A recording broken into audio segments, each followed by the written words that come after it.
السلام علیکم ورحمۃ اللہ وبرکاتہ۔ اللہ نے جیسے ہی دنیا بنائی اس کے ساتھ ہی اسے اپنے انجام تک پہنچانے کی کچھ نشانیاں بھی بتا دیں تاکہ لوگ عبرت پکڑیں اور قیامت سے قبل توبہ کر لیں۔ رسول اللہ صلی اللہ علیہ وسلم نے قیامت سے پہلے ہونے والی جو نشانیاں بتائی ہیں ان میں بہت سی پوری ہو چکی ہیں، جبکہ کچھ بڑی پیشن گوئیاں ابھی ظہور پذیر نہیں ہوئی۔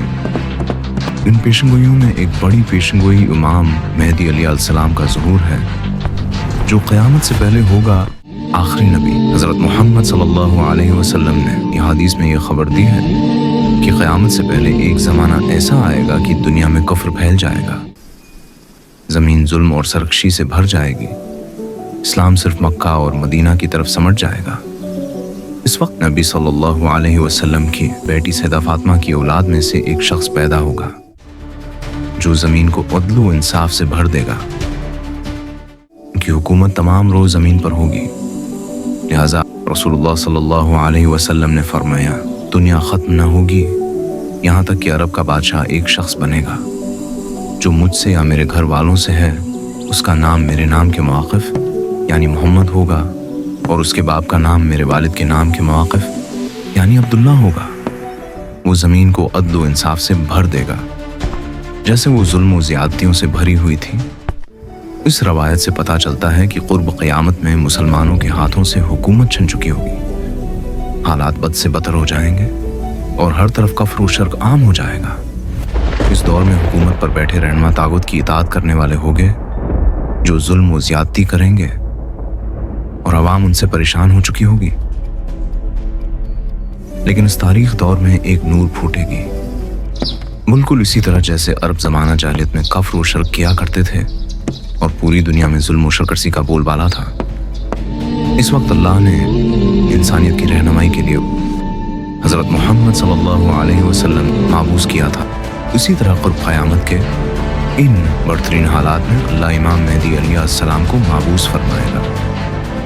لہذا حضرت جابر بن عبداللہ سے روایت ہے کہ رسول اللہ صلی اللہ وہ وقت قریب ہے جب عراق والوں کے پاس روپے اور غلہ آنے پر پابندی لگا دی جائے گی۔ آپ سے پوچھا گیا کہ یہ پابندی کس کی جانب سے ہوگی، تو آپ نے فرمایا اجمیوں کی جانب سے۔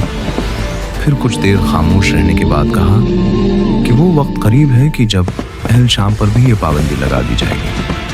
پوچھا گیا کہ یہ ریکارڈ کس کی جانب سے ہوگی، فرمایا اہل روم کی جانب سے۔ پھر آپ نے فرمایا کہ میری امت میں ایک خلیفہ ہوگا جو لوگوں کو مال لب بھر بھر کے دے گا اور شمار نہیں کرے گا۔ آپ نے فرمایا کہ اسلام اپنی پہلی حالت کی طرف لوٹے گا، جس طرح کی ابتدا مدینے سے ہوئی تھی، یہاں تک کہ ایمان صرف مدینہ میں رہ جائے گا۔ اس روایت سے معلوم ہوتا ہے کہ امام مہدی علیہ السلام کے ظہور سے قبل مسلمانوں کی مالی حالات بھی بہت زیادہ خراب ہو چکی ہوگی اور لوگوں کی طرف سے اہل اسلام کو شدید نقصان پہنچایا جائے گا، ہوتی کہ لوگ کھانے کے لیے محتاج ہو چکے ہوں گے۔ امام مہدی علیہ السلام کا ظہور کیسے ہوگا؟ اس کے متعلق مستدرک للحاکم کے اندر ایک روایت ملتی ہے کہ رسول اللہ صلی اللہ علیہ وسلم نے فرمایا ذی القعدہ کے مہینے میں قبائل کے درمیان میں کشمکش اور معاہدہ شکنی ہوگی، لہذا حاجیوں کو لوٹایا جائے گا اور منی میں جنگ ہوگی، بہت زیادہ قتل عام اور خون خرابہ ہوگا، یہاں تک کہ عقبہ جمرہ پر بھی خون بہہ رہا ہوگا۔ نوبت یہاں تک آئے گی کہ حرم والا یعنی امام مہدی علیہ السلام بھی وہاں سے چلے جائیں گے اور بھاگ کر وہ رقم اور مقام ابراہیم کے درمیان میں آئیں گے اور ان کے ہاتھ پر بیعت کی جائے گی، اگرچہ امام مہدی اس کو پسند نہیں کریں گے۔ بیعت کرنے والوں کی تعداد اہل بدر کے برابر ہوگی۔ ان بیعت کرنے والوں میں سے زمین اور آسمان والے خوش ہو جائیں گے۔ جب لوگ بھاگے بھاگے امام مہدی علیہ السلام کے پاس آئیں گے تو اس وقت مہدی کعبہ سے لپٹے ہوئے رو رہے ہوں گے۔ جب لوگ مہدی سے کہیں گے کہ آئیے ہم آپ کے ہاتھ پر بیعت کرتے ہیں، امام مہدی کہیں گے کہ افسوس تم کتنے ہی معاہدوں کو توڑ چکے ہو اور کس قدر خون خرابہ کر چکے ہو، اس کے بعد نہ چاہتے ہوئے بھی وہ بیعت کریں گے۔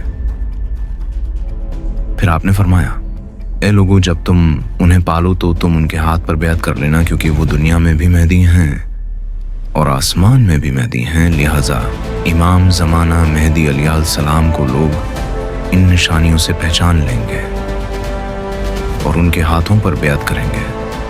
آپ امت کے رہنما ثابت ہوں گے۔ دراصل امام مہدی علیہ السلام کے ظہور سے قبل ہی کچھ نشانیاں پوری ہو چکی ہوں گی، جن میں دجال کا خروج، سورج کا مغرب سے طلوع ہونا، مشرق سے ایک عظیم آگ کا نکلنا ہے، جن کی پیشن گوئیاں حضرت محمد صلی اللہ علیہ وسلم نے حوادث میں کی ہیں۔ لہٰذا ان نشانیوں کے پورے ہو جانے کے بعد مسلمان خود اس انتظار میں ہوں گے کہ اس امت کو نجات دلانے والا وہ رہنما قریب ہی آنے والا ہے۔ وہ حدیث شریف میں امام محمد مہدی علیہ السلام کا حلیہ اور شکل و شبیہ تفصیل سے بیان ہوا ہے۔ لہٰذا حضرت ابو سعید قدری رضی اللہ تعالیٰ عنہ سے روایت ہے کہ رسول اللہ صلی اللہ علیہ وسلم نے فرمایا، مہدی میری اولاد میں سے ہوں گے، روشن و کشادہ پیشانی اور اونچی ناک والے غرو زمین کو عدل و انصاف سے بھر دیں گے۔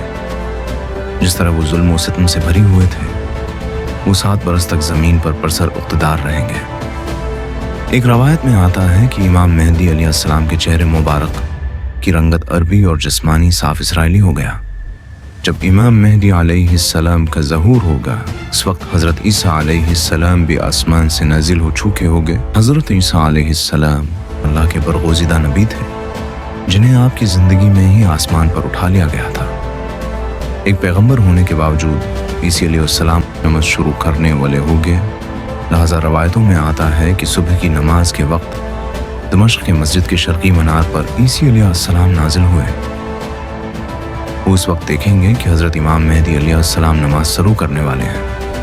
امام مہدی بھی محسوس کریں گے کہ عیسیٰ علیہ السلام نزول ہو چکا ہے، لہٰذا امام مہدی پیچھے ہٹیں گے تاکہ عیسیٰ علیہ السلام آگے آ کر امامت کروائیں، لیکن حضرت عیسیٰ علیہ السلام انہیں آگے کر دیں گے اور امام مہدی کے پیچھے نماز پڑھیں گے۔ اس کے بعد حضرت امام مہدی حضرت عیسیٰ علیہ السلام کے ساتھ ایک لشکر سمیت روانہ ہوں گے اور دجال سے جنگ کریں گے اور اسے قتل کر دیں گے، اور اس کے بعد بیت المقدس کی فتح ہوگی۔ اہل تشیح عقیدہ کے مطابق امام مہدی علیہ السلام پیدا ہو چکے ہیں، اور آپ امام حسن بن علی عسکری کے بیٹے ہیں جو امام علی اور حضرت فاطمہ کی اولاد میں سے تھے۔ نیز امام مہدی اب غیبت میں ہیں اور زندہ ہیں، یعنی ان کی عمر حضرت خیزر اور عیسیٰ علیہ السلام کی طرح بہت لمبی ہے، اور وہ قیامت کے نزدیک ظاہر ہوں گے۔